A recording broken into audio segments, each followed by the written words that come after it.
Hello everyone, my name is Madison Milanczak and I'm a third-year law student at Queen's University, Faculty of Law. My question for you today is that Prime Minister Carney noted in June 2026 that roughly 75% of Canada's defense capital spending flows to the United States. As quantum technologies become foundational to intelligence, cyber defense, and secure communications, how can Canada build sovereign quantum and defense industrial capacity while remaining inoperable within NATO and NORAD? Basically, can quantum investment be the tool that allows Canada to shift from dependency to strategic partnership without sacrificing inoperability? Thank you. Great question. So, there's one guy on the stage wearing a uniform, so I think maybe we start with you, Darcy, and then if anyone wants to follow up on Madison's question, I think it's a great way to get started. Great. Thank you, Mr. O'Toole. It's an honor and a pleasure for me to join you today with this distinguished panel and all of our friends and colleagues out in the audience today. Really quick story about where we came from and where we can go from my military experience. When I used to fly the F-18 a long, long time ago, the inertial navigation system drifted at about 1.5 nautical miles per hour. When we would do long missions, we would have to do a radar update to our navigation system to be able to deploy a weapon accurately on target. 8-mile drifts across the Atlantic when you would go feet dry in order to reach the land and then navigate to your airport of opportunity. I used to collect my time hack from the U.S. Naval Observatory Master Clock. You probably remember that, Mr. O'Toole. It would be an audio recording that says, at the tone, the time is 12:01 and 05 seconds, beep, and then you would hack your watch. Now we are operating with GPS-aided inertial navigation systems where the precision is so good you actually have to move your symbology out of your HUD to actually see where the target is underneath that. Now that being said, it's almost like it's a laboratory environment because now in real conflict you've got GPS denial. And that doesn't happen anymore where you can just simply move your cursor, see the target, and deliver precision weapons. So it gives you a real-world examples of how important these technologies are to the operator and the warfighter.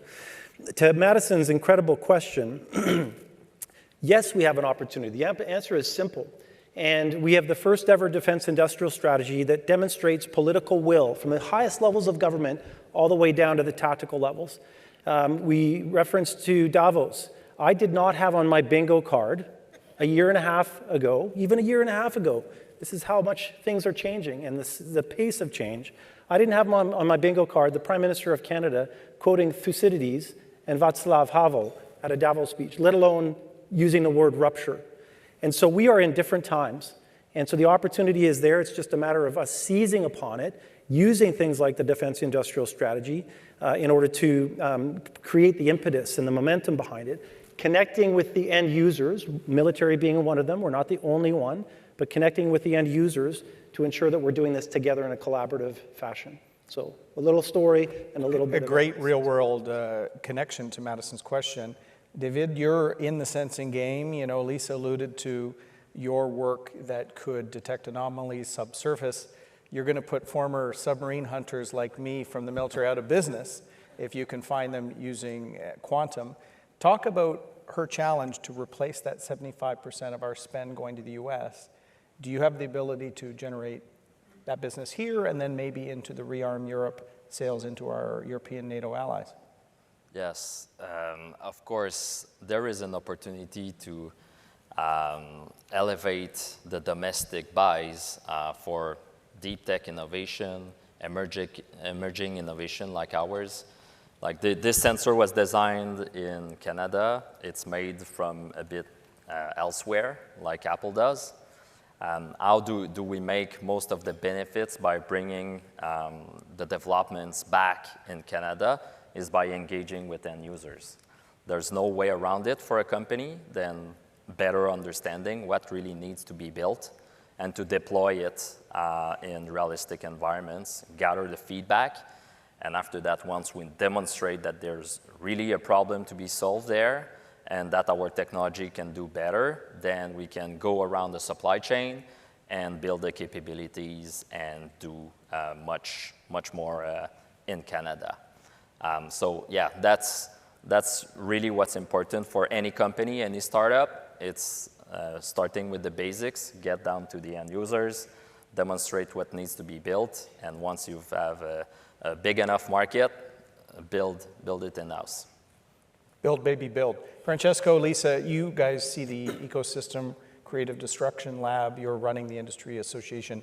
Are people getting access to capital? Are they going to try and fill that gap? To the Defense Industrial Strategy said 70% of our spend should be on Canadian companies, Canadian IP, not just a wholly owned subsidiary with a Canadian address.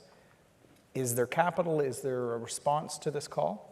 Yeah, so this is an important point. I think the market for external financing is very important in quantum. And so you can imagine there's other deep tech domains where you could imagine like bootstrapping your way to commercialization. You could create a SaaS product, find some customers, become profitable. Maybe still challenging to scale, but you could become profitable, maybe a blockchain application. I think the reality is, like, for example, we will not be bootstrapping our way to building a fault-tolerant quantum computer, right? It'll take massive amounts of external financing. And so as a result, the market for external capital is very important in quantum, maybe even relative to other domains. And so liquidity in that market is very important.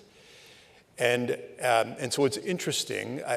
Clearly, there is liquidity. Some would argue there's a frothy market for quantum valuations here over the last year.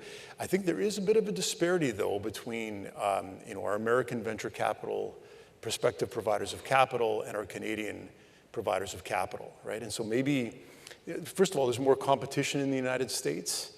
For a very nascent technology like quantum, I think there's maybe, some cases, maybe more technical sophistication amongst the VC community, so they're able to de-risk a little bit more easily.